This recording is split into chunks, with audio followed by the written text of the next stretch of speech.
Mamema wakwaba emfa wombra GCN page so meeting ede adwa searching. Mesro subscribe to my channel. Famsa mi bell on so. Ubenya notification and se me koso wo memu bia benya bia tie anase ubenya bia hwe e wo GCN page ha. Ura ebokum sin eye NDC ni na oka say. Na ura ebo ni nsema okay na ne say. Ahu Ghana ha no. When we say NPP ni bi omo amane suspension anase omo atwene ni mo party ni mu ena mo akotena radio so ebie nanum kasa rough da unti bi da but NDC de ube ma obehu bi pa obehu bi kopa say NDC party no do bi enim. There is no love in the party.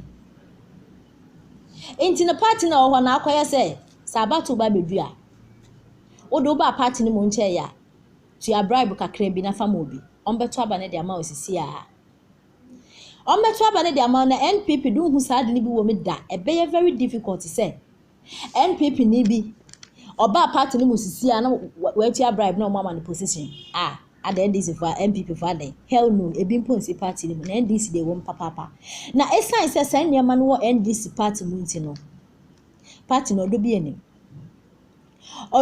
na say bionse hu nkwa no mu di wo party ni nze hu nkwa no mu di wo party ni esan say odo ni nti no Omuko parliament house mo hwa de omo ye wo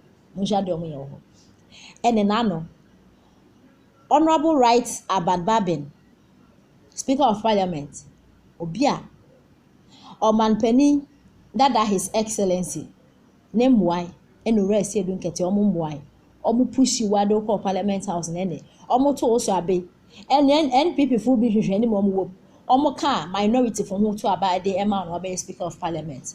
Ukoye interview no mubisa we say nti aho say omanpani dada no ye president e na o ma osa position na ka abaje o si da bi nka menje adenti a na obi a no competition mu de esi de no ma position a oje na this fu say ora Babin sa na wote ne ti say sie de e ma onu refi o refi na ni moga bitina radio so keka na dwen pa bro NDC fu MPs ni duase ya mu betu omoka say mo no Nyame ya mwado omunya position no pesa mo sorry tia o mampani dada John Dramani Muhammad nya de bebe min de abe mo china na sensem ni nyina nkomre nyina no re bokum sinjina so no okasa NDC party no odo bi enim because ukra briber ombe ma position sisi a o de kresikana teacher sika no ometoto aba ne de ama rough kra na NDC this MPP de sad nya de abehu bi wo enti no odo na kro ye wo wontem ene NPP fo omusi omu adwen for so omu ye bi omu tumi ye ne kurumu pa ene na anokra ye a great minister ore free akoto eba Ashanti region obeka so nya president obedinti na adokra Ashanti region onye hwe ha ene asemi baayi NDC MPP fo katakata so say aho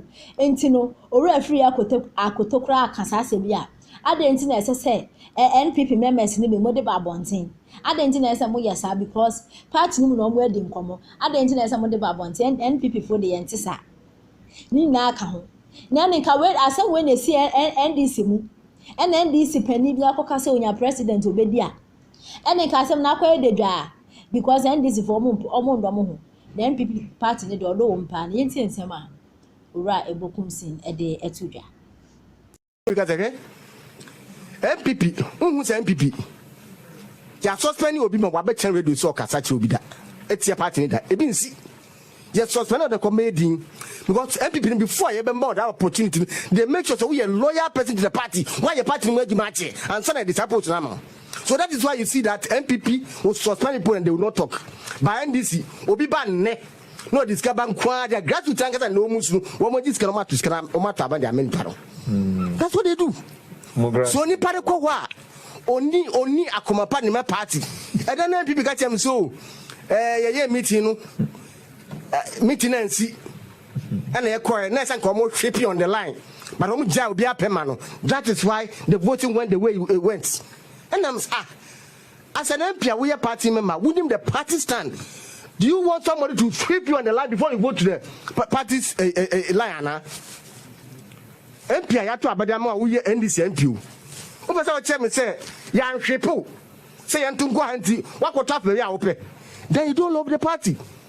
And so this is what I am mean to make a check party gratitude say ade yes ye na ama kwan ene sa no me ekoso kofu bebre ya to abede ama mo ba cha benya mpia wo mo nye loyal party people wo mo ndo party no in NDC there some consequences on NDC there ukoko a wo discuss konkwa there because there are consequences when you go there when you NDC you go there automatically you are happy. So people, even if they are not NDC Ghana, they go there because they go there with money. No marco primaries, no market degrees, no money primaries, so many departments or co-parliament. Why? And yeah, the Okoya will be the amount because on no party in the Nakumu, and that's exactly what is going on in our party right now. So maybe I'm a company for any grassroots media, but one company for and I say we a grassroots in a medium for say next time the any power to make somebody MP because grassroots no ya nto abam mawa my promise when we want to enquire in the name of NDC because NDC is popular. That is why because so we are popular. Why don't you go on independence? You stand on the ticket of NDC to contest as an MP anyway winning. And you cannot come back and tell us say yeah your home more mine. Your home Ghana politics there party interest first. The Americans say I didn't hear person more you know. Party no club for crime say the woman you want people because party take say this is where we are going. That's how we can say your party you party. Number results say you reject this budget now. No me that I don't know. But me there me mataka say. Okay. At the full BI be go through no. It will go against us in 2024 election. I see. Me that's my opinion. As I can imagine, you be na kasa mika. Anya Pakistan, ya me ko hebi me stand. Me knowledge me wo in the elections I just so fun. I have been constituted organizer, I have been constituted treasurer, and I'm as parliamentary prime minister in Melusu. So my party generate a bit of tension because earlier on Nanka almost put no to a voice vote. Of course. Where and a minority for no rejects any head count. Yeah. So at the end of the head count, no, and will be a who is smoothness level 137, 134. And so that is the problem we are having now because it's tough for MPs. I'm going. Why should not be start 4 MPs no more media as a matter of agency no 3 MPs say party leadership no one year head count right now no parliament na you want to go from Bayana to mama of course we don't want to see and I said they have sold their conscience because I tell you me say the way to man go to me get I don't know you go for no say party for 2024 election from Wednesday now because the signal am picking almost say party for 2024 election I won almost 137 they say what be absent to a chamber hono you bones are we Judas what is it JPP there they kept their members intact. So yeah, go for money. Why are they doing that? Why are they doing that? But my brother, let's be realistic. They pan what budget in more money for budget. No, yeah, because party said they say budget now, but you are tuning in glass. Kofi budget. Yes. But sani ya budget ni di because budget attack nko obi ayem COVID-19 aba me to me join na say am to dem ni trade ani kwa di dwa am di what pure water ka ukotum budget pure water wutu yeah Yazid I'm sorry you had your time you understand wutu wutu no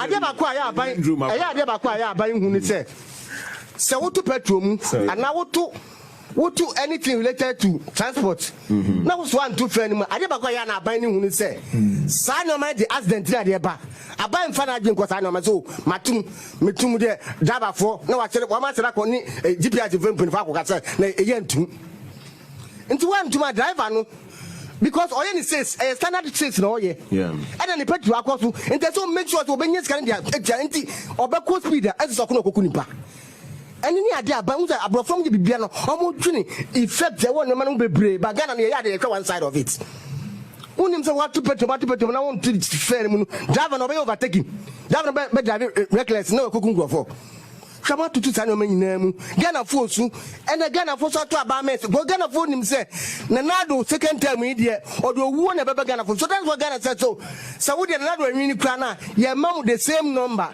am be get right they are rejecting most of number phone na apani be ye no na edu kwa na makotre fie anaso akote nti me de me try haka say leadership of NDC kokos no omo de answer omo hekant right now ni hu go for omo ya absenteeism omo member to abarema nja 134 no anya sada ye from god sada no mo ye wo ma party na juma na ye din 2024 because it's a way na ka che Ghana for say okay o many more de na do e the tax be be Ghana for what you no headlo finance minister ba and vetting. Yes, why are you doing that?